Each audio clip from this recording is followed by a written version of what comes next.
Pangalawang mga Kronika, Kapitulo 9. Ang pagdalaw ng Reyna ng Seba. Nabalitaan ng Reyna ng Seba ang katanyagan ni Haring Solomon kaya't nagsadya siya sa Jerusalem upang subukin ito sa pamamagitan ng mahirap na katanungan. Marami siyang kasamang tauhan at mga kamelyong may kargang mga pabango, ginto at mamahaling bato. Nang makaharap niya si Solomon, itanong niya rito ang lahat ng maisipan niyang itanong.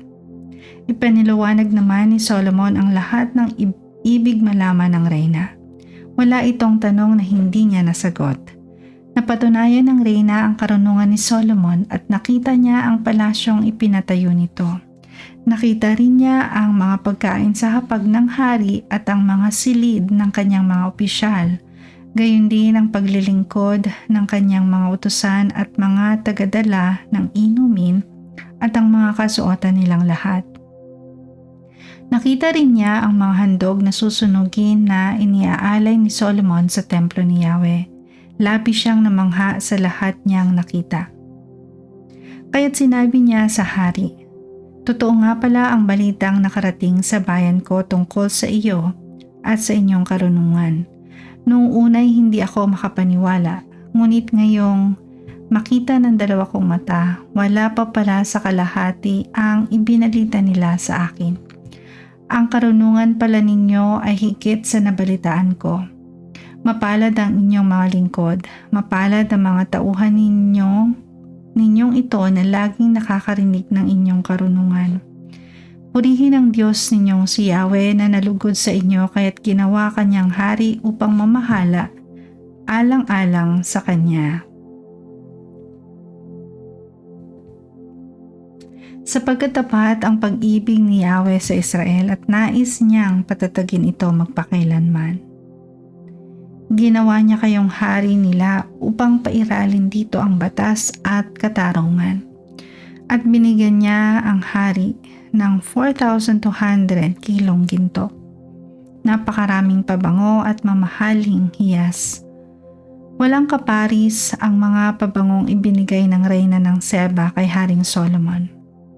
Bukod dito, ang mga tauhan ni Haring Hiram at ni Solomon na nagdala ng ginto buhat sa Ophir ay may dala ring mamahaling bato at maraming kahoy na algum.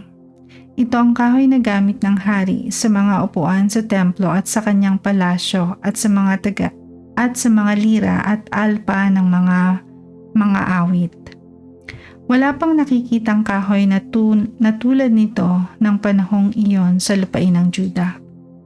Ipinagkaloob naman ni Haring Solomon sa Reyna ng Seba ang lahat ng hiniling nito, bukod pa sa kanyang regalo bilang ganti sa pasalubong nito sa kanya. Pagkatapos umuwi na ang Reyna ng Seba at ang kanyang mga tauhan sa kanilang lupain. Ang kayamanan ni Solomon. Taon-taon, 23,310 kilong ginto ang dumarating kay Solomon. Hindi pa kabilang dito ang buwis ng mga mangangalakal ang tinutubo ng kanyang mga tauhang umaangkat sa ibang bansa at ang buwis ng mga hari sa Arabia at ng mga gobernador ng lalawigan. Nagpagawa siya ng 200 malalaking kalasag na may balot na 7 kilong pinitpit na ginto bawat isa. Nagpagawa pa siya ng 300 maliliit na kalasag na may balot namang 3 kilong pinitpit na ginto bawat isa. Pinalagay ng hari ang nasabing mga kalasag sa bulwagan ng kagubatang Lebanon. Nagpagawa rin siya ng isang malaking tronong balot sa garing na may palamuting ginto. Balot din ng ginto ang 6 na baitang na paakyat sa trono at ang tungtungan dito. May patungan ng kamay sa magkabilang tagiliran ng trono at may rebulto ng nakatayong leon sa magkabila. 12 rebultong leon naman ang nakahanay sa magkabilang dulo ng 6 na baitang. Walang ganitong trono na nagawa saan mang kaharian.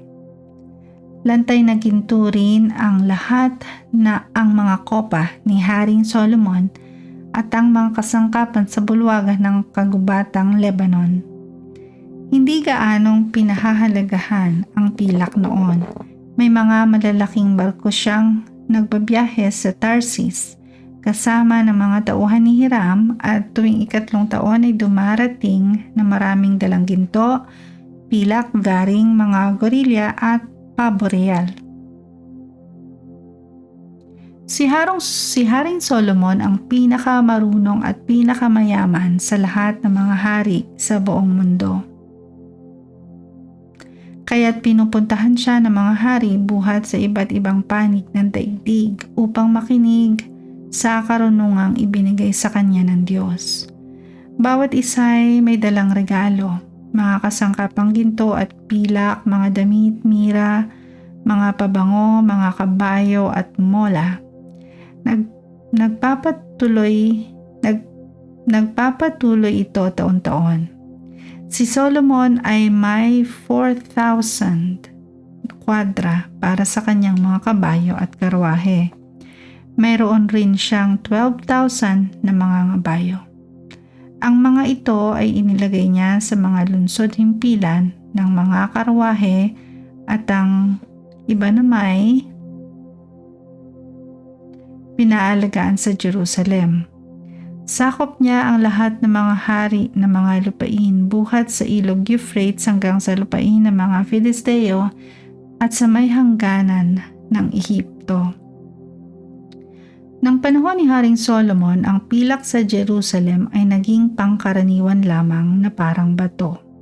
At ang kahoy na cedar ay naging sindami ng sikamoro sa mga paanan ng mga burol. Ang mga kabayo ni Solomon ay galing sa Ehipto at sa iba't ibang bansa.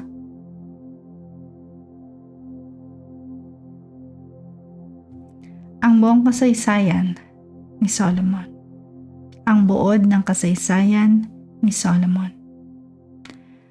Ang iba pang mga pangyayari sa paghahari ni Solomon buhat sa simula hanggang wakas ay nakasulat sa kasaysayan ni Propeta Nathan at sa pahayag ni Ahiyas na taga Shilo. Mababasa rin iyon sa mga pangitain ni Propeta Ido na nagsasaad din ng paghahari ni Jeroboam na anak ni Nebat. 40 taong naghari si Solomon sa buong Israel mula sa Jerusalem. Nang siya'y mamatay, inilibing siya sa lungsod ni David.